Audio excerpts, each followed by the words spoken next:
नमे का first part सिद्ध कीजिए कि x belongs to z such that x lies between 0 to 12 में दिया गया संबंध एक तुल्यता संबंध है। मतलब इस समुच्चय में हमारा संबंध परिभाषित होगा। पहला है r बराबर A B such that a minus B 4 का गुणज है। ध्यान रहे तुल्यता संबंध कोई संबंध तब होता है जब वो सममित, संक्रामक और स्वतुल्य तीनों ही मतलब इसमें गुण हों। तो हम एक एक को यहाँ देखेंगे, बीजगणितीय विधि से देखेंगे। पहला स्वतुल्यता की जांच करेंगे।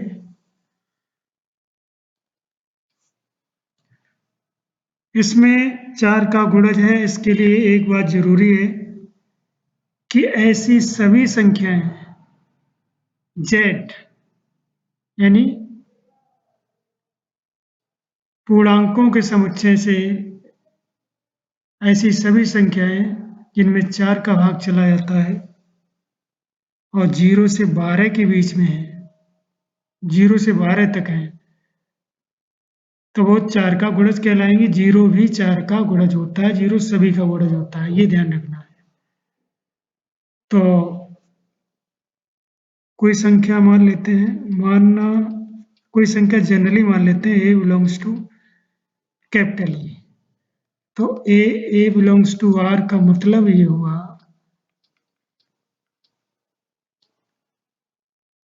कि a माइनस a 4 का गुणज है। मतलब a माइनस a 0 4 का गुणज है, ये सत्य बात है। अतः संबंध स्वतुल्य है।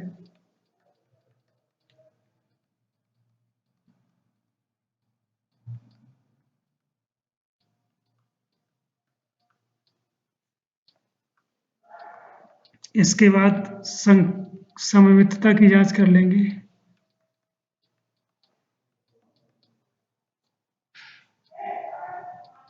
की जांच,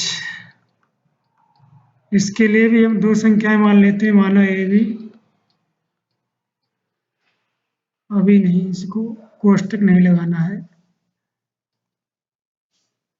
belongs to capital A B belongs to R.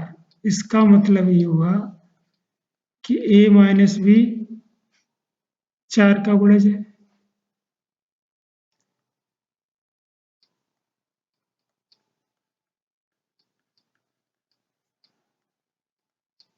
अर्थात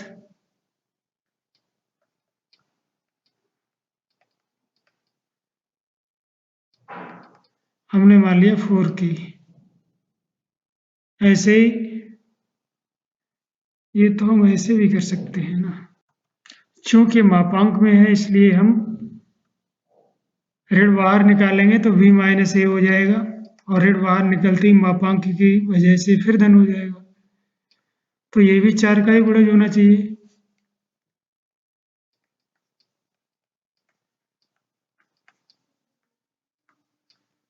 अब इसका अर्थ ये है, तो इसका अर्थ क्या होना चाहिए, अर्थात v a belongs to r। मतलब A mod of a minus B 4 का गुणज है, इसका अर्थ तो A B belongs to R है। तो v माइनस ए 4 का गुणज है, modulus of b minus A 4 का गुणज है, इसका सीधा सा अर्थ है v a belongs to R. यहाँ से निष्कर्ष निकला है A B belongs to R implies that v a belongs to r for every a b belongs to a। अतः संबंध सममित है। संक्रामकता की जांच करेंगे। हमने 3 संख्याएं मानी है, A B C belongs to A. तो A B belongs to R, इसका अर्थ ये हुआ कि a माइनस बी बराबर 4 का गुणज है मतलब 4k मान लिया हमने। अब B C belongs to R, लिख सकते हैं 4 का गुणज, इसलिए हमने इसको 4k माना, मतलब k का मान कोई भी पूर्णांक रख दें तब भी 4 की वजह से 4 का भाग चला जाएगा। और इसका अर्थ ये हुआ कि v माइनस सी, v हमने 4n मान लिया, ये भी 4 का गुणज है इसलिए 4 जरूर आना चाहिए, ये गुणांक है कोई n। अब इन दोनों की मदद से हमें ये दिखाना है ए सी 4 का गुणज है या नहीं। तो A C belongs to R, it means A minus C बराबर, ये हम ऐसे कर सकते हैं कि ए minus B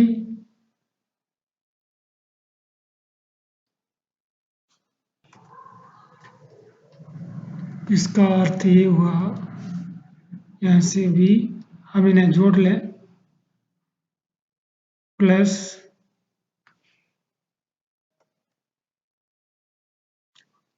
plus B minus सी, ऐसा कर सकते हैं। कुल मिलाकर ये ए माइनस सी आएगा। और यह देखें 4k प्लस 4n आ जाएगा, तो 4 कॉमन ले लें तो k प्लस n, यहाँ ये लिखना है k belongs to natural number और n belongs to natural number. तो ये भी नेचुरल नंबर ही होगा क्योंकि दो नेचुरल नंबर को जोड़ के नेचुरल नंबर ही होता है। तो 4 इंटू कैपिटल N या कुछ और संख्या हो जो नेचुरल नंबर से संबंधित हो, 4 का ये भी गुणज हो गया। भाई इसकी जगह हमने ये रख दिया 4k और इसकी जगह ये लिखना भी जरूरी नहीं है।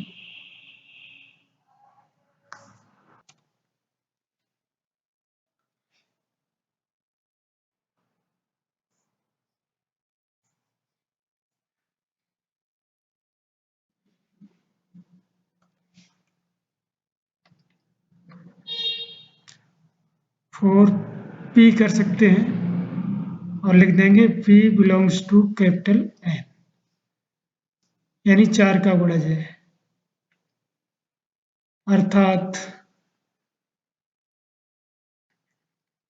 हम कर सकते हैं this implies that A C belongs to R, अर्थात A V belongs to R तथा VC belongs to R implies that AC belongs to R for every ABC belongs to capital A। अतः ये संबंध संक्रामक है। इसमें एक से संबंधित अवयव भी ज्ञात करने हैं, तो इसके लिए हमें क्या करना है,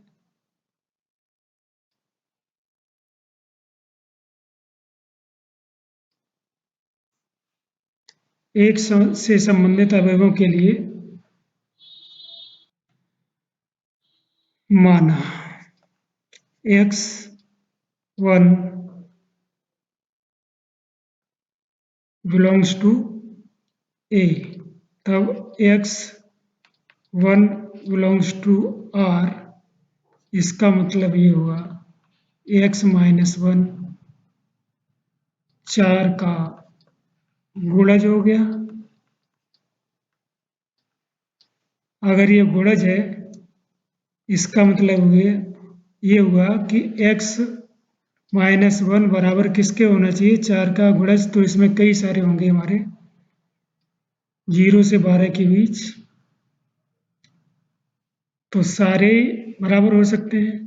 तो 0 भी 4 का गुणज है, 4 भी, 8 और 12 है, 0 से 12 तक ये संख्या 4 का गुणज है, तो x माइनस 1 इन सब के बराबर होना चाहिए। हमने एक जनरल ये टर्म मान लिया, इनको एक एक करके बराबर रखेंगे। इसका मतलब ये हुआ, अगर 0 रखते हैं x माइनस 1 बराबर 0, तो x बराबर 1 आएगा। जब 4 रखेंगे तो x माइनस 1 बराबर 4, तो x बराबर क्या आएगा 5। 8 रखेंगे तो x बराबर 9 आएगा। और अगर 12 रखेंगे तो x बराबर 13 आएगा। अब 13 तो इसके अंदर है नहीं, इसलिए इसको नहीं लिखेंगे। 13 डज नॉट बिलोंग्स टू ए। अतः 1 से संबंधित